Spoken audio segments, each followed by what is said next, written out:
is the best thing you'll ever read. Once again, Unbound. Oh my gosh, I'm so excited for spring. Spring is my favorite season. Hi guys, welcome to my channel. If you're new here, welcome. If you're not new here, welcome back. I missed you so much. Today I have a huge spring TBR. I pulled over 30 books that I want to read this spring, and even more book recs that you need to read now that it's getting warmer outside to get into the spring feelings.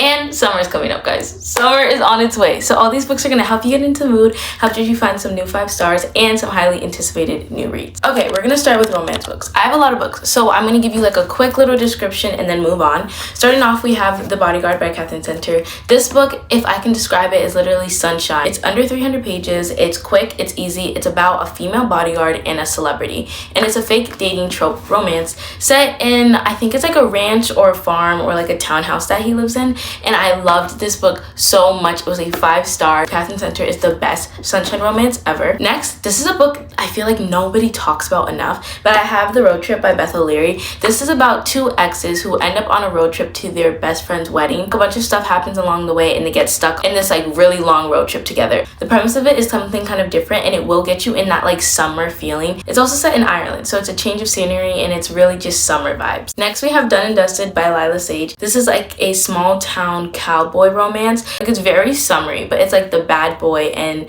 the little sister romance trope, and I really enjoyed it. Next, we have The Flat Share by Beth O'Leary. This book is about 2 people who end up having to share an apartment. She stays there during the day and he stays there during the night, so they never see each other, but they live in the same place, and they start to fall in love over like a course of little notes they leave around their house, sleeping in the same bed, going through the same things, and like being in the same environment. So it's like a forced proximity with no actual proximity trope.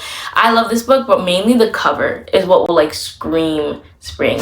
I also love Beth O'Leary. So next, oh my gosh, if I could write like stories about this book. I have The 7-Year Slip by Ashley Poston. I love Ashley Poston books. This book is also another like sunshine book. It's a southern romance. This girl, Clementine's aunt, passes away. She moves into her apartment, but as she's there, she kind of has this random guy who just walks in, and she's like, do you live here? And they both live there because she is being teleported 7 years into the past. Ashley Poston has this way of using magical realism in her romances, but it always is like the cutest story. It always ends up working out in the end, and this book is no different. Oh my goodness, it is perfect. Everyone needs to read this. I only have 2 books in this series, but we have the Knock 'Em Out trilogy by Lucy Score. This is a book that goes way back, but it's just super spring vibes. In the first book, the nickname that she gets is Daisy. This book follows Naomi and Knox. Naomi is now a single parent because her evil sister leaves her daughter behind, so now she's technically an aunt, and Knox is the apartment owner bad boy barber. The other books are about Nash and Luna, and then this is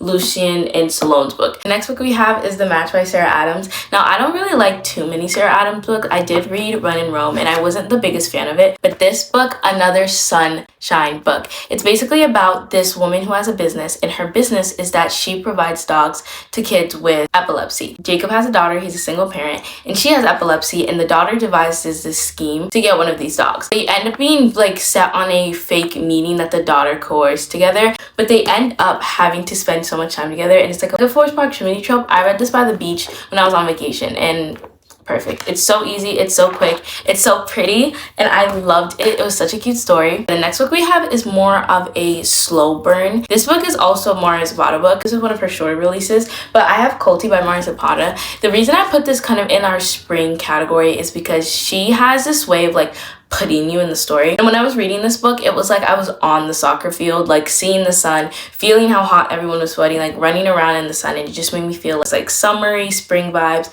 and I really enjoyed it. So it's like a soccer romance age gap thing. Colty is like her coach, and Sal is this professional soccer player. He is like her hero, and off the meeting him, she's like, this is not what I expected from him to be. I thought he was gonna be like this really sweet guy. He's really not. He's really like standoffish. He's grumpy. She has a temper, and they just clash so well. I loved this book. I annotated this book. I also just love Mara Zapata. So next we have Just for the Summer by Abby Jimenez.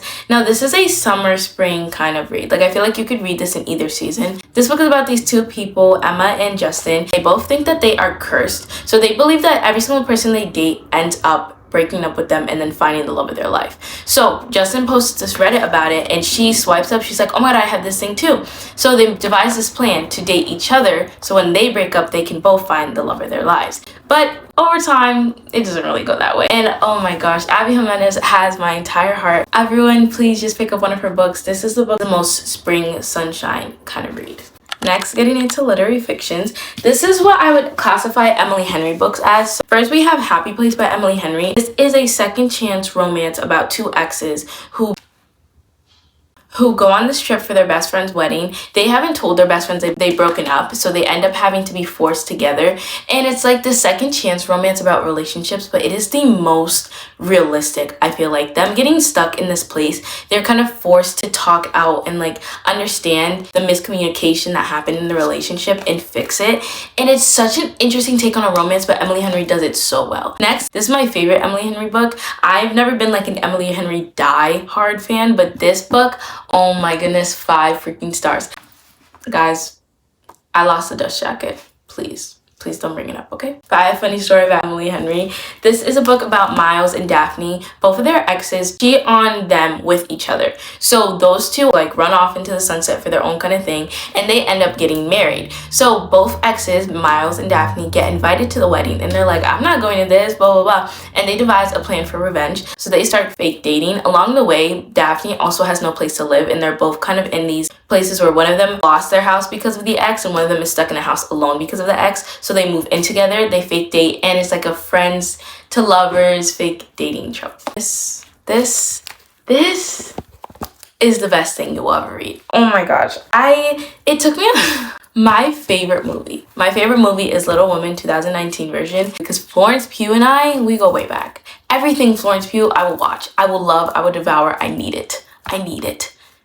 When she starred in this movie and I watched it for the first time, I was so in love. Like, I have never loved a movie like that before, so I had to pick up the book. There are 2 parts of it, when they're kids and when they're older. When they're kids is like the spring time. It's spring in Massachusetts, it's warm, it's sun on the beach.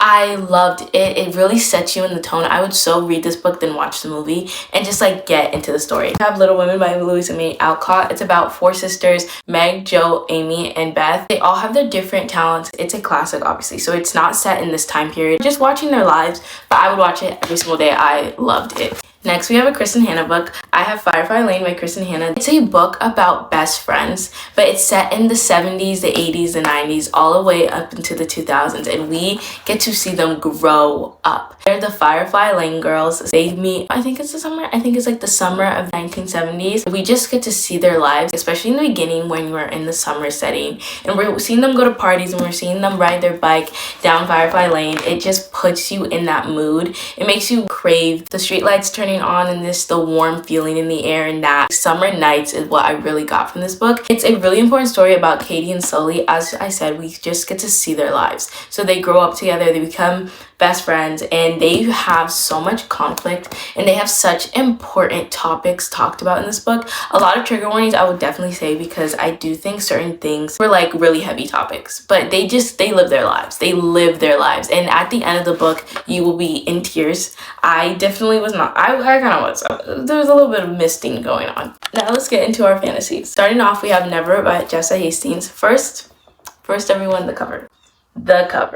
It is one of her prettiest covers. I know there's a lot of discourse about this book. Not everyone loved it. A lot of people love Magnolia Parks, and she is the author of Magnolia Parks. So a lot of people didn't really enjoy her take on the fantasy element, but I obsessed. I really enjoyed it. I gave this book a 4.25 star. It's a Peter Pan retelling. Watching Daphne run away with Peter Pan, but the love interest is like a love triangle between Daphne, Peter, and Jameson Hook. A lot of people say that Jameson Hook was like a reimagining of Julian Hayes from the Magnolia Park series, and I completely saw it. I was so team Jameson. The ending of the book is infuriating, but the vibes is just pure magical. It's like a mermaid story. Like, I am obsessed with the setting of this book. We also had some good annotations. Actually, a moment for me to read you my favorite quotes. The boy, he took her to a faraway land tucked behind a star where pirates were still true, mermaids didn't hide, and fairies flew through the air like autumn leaves on a windy day. Beauty is funny though, don't you think? Because beautiful doesn't necessarily always mean good, and just because something doesn't make you happy doesn't prelude it from being beautiful. An impertinent lesson I won't realize for quite some time though. All youth and sunsets, adventures and wonders, mistakes and a magic that I'm quite sure I don't think really exists, but it does for them at least. It's as though the boy lives in their memories, and so do they, young and immortal, the clock hand rolling backwards. unwinding time, losing its chains on them, and they are once again unbound by the cage of age. You know how the air gets when summertime's close? Like Frank Peony in the ocean, he smells how the air feels right before the storm. He smells like freedom, and I don't mean to, but I breathe him in. And once I feel him inside my chest, there's a peculiar sinking. It's rather distinct. That feeling of him being there might not quite ever leave. Do you ever get that feeling like that, a foreboding, a grave permanence to whatever's about to come next? That's how breathing Peter Pan in feels, like taking the first step on a carpet rolled out in front of you. Guys. Oh my gosh, I could literally, oh, my foot is asleep. Angle has changed, please forgive me. I literally, oh my gosh, why did my foot fall asleep? I almost thought I was gonna like cry, but then I got my boba. So now we will continue. It's like magic reading this book. Like, even though I don't think the plot was the best thing I've ever read in my entire life, I am in love with this world. Like, she took Peter Pan onto a different level. Everyone can feel it when you read this, at least I did, so I really think you should pick this up, especially if you want to put into that fantasy magic springtime feeling. Next, we have The Dance of Thieves duology. This book was peak hot summertime. We follow Cassie and Jace. This is the original enemies to lovers. They are complete enemies. Like, they hate each other, they betray each other over and over and over again while falling in love, and it's like crazy. It's like oxymoron. That's a word. It's a fantasy book about the Queen's Guard and a royal family, and she's basically meant to, I think she's like supposed to be spying on them, but she starts to fall in love with the prince. She starts to really love the family, and it's like an enemies to lovers peak summertime. When you read this book, like, you'll never look at oranges the same. Like, it's just that kind of thing. And then we have a duology, so you can read both of these. This next recommendation is purely because it just gives me spring. Like, I don't know why, but in my head this book series is spring. Is it really a spring book series? Semantics. But in my mind, every time I think of ACOTAR, I literally just think spring. I read this book in April of, oh my gosh, it's coming up like 2 or 3 years ago now. I think it's 2 years ago, because there's no way it's 3. If you don't know what the series is about, where have you been? It's in a Court of Thorns and Roses. It's a Court of Thorns. It's a Court of a Thorn. It's the Court of Thorns and Roses series. The best way I can describe it is following Feyre. Feyre is providing for her entire family. She is the sole like basis for them in their port. So she hunts animals. One day she goes hunting and she hunts this like rare wolf or whatever. It ends up not being a wolf, and it ends up being like this really important person. So now she's getting taken to one of the courts that they live in. So it's like night court, the spring court, the day court. And she gets taken to that court, and she gets dragged by a wolf named Tamlin to his palace, and it kind of just goes from there. Like, not much of the plot can be explained without spoiling, but this book, like, I literally smell the pages and I'm like, April break 2023, loved it so much. It is like, I read ACOTAR, and it's like, it was one of those things that solidified my love for reading. Like, I picked it up, I read it, I was like, this feeling that I'm getting right now, like, I don't think I will ever feel it in anything else, like, ever again. Like, it is pure magic. It put like stars in my eyes kind of thing. I remember being in the middle of a court of mist and fury, and just like the world went like brighter. Like, I have no idea how to explain it, but the world literally just went and I've never been the same since. So that's all spring. But now let's get into my TBR, because I have so many books I want to read this spring. Starting off with my physical TBR, we have Ready or Not by Cara Bostone. This is a accidental pregnancy trope from what I've heard. I did just pick this up yesterday from Barnes & Noble, but I want to look at the cover. It is so pretty. It's a accidental pregnancy trope, but done right. A lot of people don't like the accidental pregnancy trope, and I also used to be one of those people, but after reading Out on a Limb, I was like, you know what? This might be my cup of tea. So I'm really excited to get into another accidental pregnancy trope, because I feel like it might be a genre that I'm starting to really like, and like a trope that I can really get behind. So I have that on my physical TBR. I also have Wild Love by Elsie Silver. Now, I bought this book, I want to say like a year ago, and I bought it because I just finished Chestnut Spring series by her, and I wanted to continue it. It's a small town single dad trope, and I just couldn't really get into it, and then I fell into a slump, so I haven't picked it up. But it's about Ford, who's a billionaire, and then Rosie, who is from his past. So it's like a past reconnecting small town book, and I'm excited to read it. I feel like it would give like all the summer feelings, because it's like set on a ranch and it's set on this small town in the summer. So I'm excited to pick this one up. I also have Long Shot by Kennedy Ryan. I just picked this up. It's a novel about Iris and August. So Iris basically gets married to this guy who is supposed to be the perfect guy, but behind closed doors their relationship is just not like a good healthy one, and his rival on the opposite basketball team is the love interest in this book, and I guess they like reconnect and they rekindle. And I don't know if it's like like he helps her through her relationship or her relationship ends and then their romance starts. But all I know is that it's supposed to be an emotional good book, and I'm really excited to pick it up. I've been wanting to pick up a Kennedy Ryan book for so long, so I'm excited to start with this. It's also a basketball romance, so who wouldn't want that?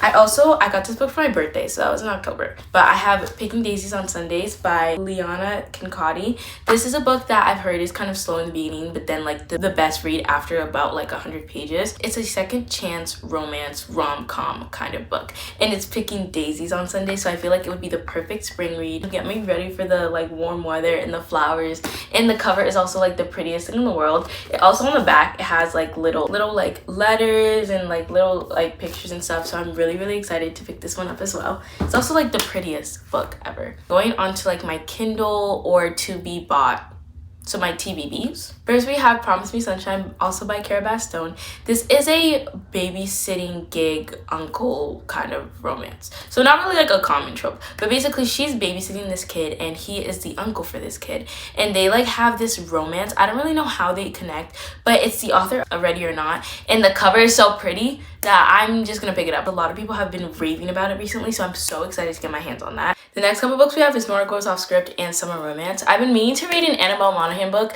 so long, and I feel like this would be the perfect time. It's getting warmer outside, and I feel like she has some summer romances, obviously. And then Nora Goes Off Script, I feel like is more of a like summer in the country kind of cover kind of thing. So I want to pick up those books. I also want to pick up some Frederick Blackman books. I'm hoping to get to Beartown. I'm not completely sure if this is like more of a wintry kind of read, but all I know is about a hockey town, and then I want to read The Winners by Frederick Blackman because it's supposed to be like a short funny story, and I love his writing style. Like his writing style is so, it's like his is a perfect kind of writing to deliver a joke and to deliver that kind of revelation that you will sit there and just be like he really just sells it for you. I also want to pick up the Bromance Book Club. So from what I've gleaned of this book, it's supposed to be about this guy who's going through a divorce. He's on the verge of a divorce, and he finds this book club with like elite society males, and they all have this like kind of book club. I don't know what it's supposed to be. I don't really know what kind of tropes it is, but I'm really excited to pick it up, and I want to see what it's about. I also want to pick up an X-Files. This is like another summer wedding X trope kind of thing, and I feel like you can never have enough of those for when it's like warm outside, because it will get you into those feelings, and you'll just see like the fresh air, but you also see the tension, and it's like, you know, it's a perfect mix. The Enemy by Sarah Adams I also want to pick up. Like I said, I read The Match and I loved it last summer, so I'm hoping that The Enemy will be like something similar or something just as good. I read Done and Dusted like I want to say like 2-ish years ago on vacation. So Swift and Salad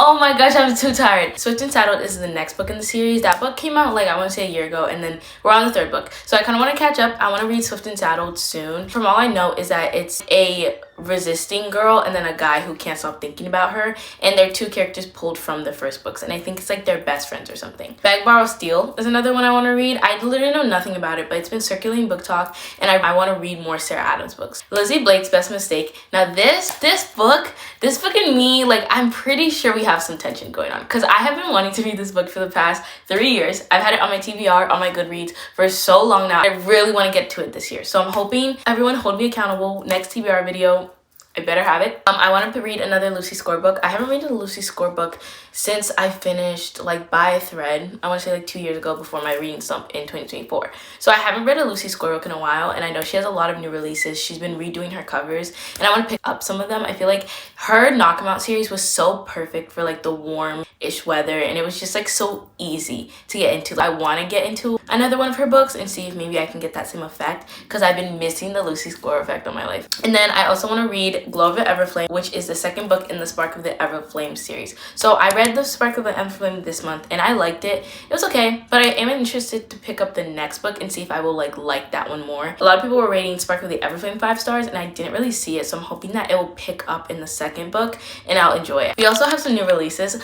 Oh my gosh, these next couple of months will be the time of my life. The new releases that I'm anticipating, oh my gosh, I cannot wait. April 1st, starting off strong. Like the minute, I think the day this video comes out, we have Abby Jimenez's new release coming out. It's Say You'll Remember Me. I have no idea what the plot is, but I'm reading it. April, I want to say like 22nd-ish, Great Big Beautiful Life by Emily Henry. Her new release is coming out. We also have Rewind It Back, which is Liz Tomford's Windy City series new release coming out. In May, we have Chloe Walsh oh my gosh, a new Boys of Tommen's book is like, oh my gosh, it's like better than the royal wedding. Like every single time, I'm literally like, this is an event. Like, Boys of Tommen, best thing out there. The new book is coming out. I think it's Lizzie and Huey's book. Now, do I really care about them? No, but Chloe Walsh wrote it, so I will be there. I will be there May 25th-ish. And then Friedrich Bachman, oh my gosh, he is having a new release. And I think it's like something about like more than just friends, or we are just friends, and it's just supposed to be like a friendship book. And his writing style is so beautiful. I cannot wait to see what he does with it. So that book is coming out, I think, the 6th of May. So over the next 2 months, we're gonna have a lot of new releases. We have a lot of books on my TBR, a lot of books that I can't wait to get to, a lot of books I hope you get to. And oh my gosh, I am so excited for spring. Spring is my favorite season, and I'm so excited. Everyone get like a bouquet of flowers. So those are all the books I have for you guys. Thank you guys so much for watching. Thank you for sticking with me. If you're here to the end, thank you so much. Tell me what your favorite season is in the comments. I love you guys so much. I'll see you in the next one. Bye.